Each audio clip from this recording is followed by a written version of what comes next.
Keributan antara Ormas FPI dengan warga Batangkuis, Kabupaten Deli Serdang viral di media sosial. Pemilik warung Lamria Manulang merekam peristiwa saat warungnya digeruduk FPI. Keributan terjadi karena Lamria Manulang membuka warung di bulan Ramadan dan langsung disweeping FPI Batangkuis. Keributan pun sontak terjadi. Beberapa barang di warung dirusak. Kata-kata kasar pun dilontarkan pria yang melakukan sweeping. Di wawancara wartawan Tribun Medan, Camat Batangkuis, Afro Wibowo, membenarkan kejadian tersebut. Kasus ini sudah dilaporkan Lamria Manulang ke Polres Deli Serdang. Barang-barang yang rusak seperti kursi dan bongkahan batu dibawa sebagai barang bukti. Akun Instagram Polda Sumut menjelaskan rincian kronologis kejadian ini.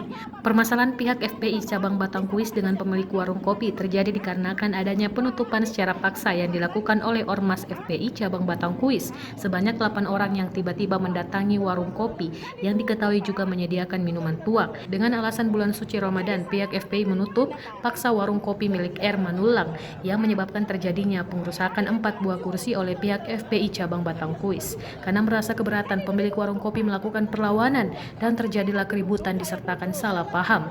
R. Manulang mengatakan pihaknya tidak menjual tuak, tetapi itu milik para supir yang membawa tuak dari luar dan diminum di warungnya. Mengetahui hal itu, Kapolres Deli Serdang diwakilkan Kapolsek Batangkuis langsung turun ke lapangan, memanggil kedua belah pihak dan melakukan mediasi di Polsek Batangkuis. Hasil dari mediasi yang dilakukan, Kapolsek Batangkuis meminta pihak warung kopi berjanji tidak akan menjual tuak lagi dan tidak mengizinkan supir-supir minum tuak di warungnya. Dan untuk pihak FPI agar tidak lagi melakukan kegiatan main hakim sendiri tanpa adanya koordinasi dengan pihak kepolisian ataupun kepala desa setempat.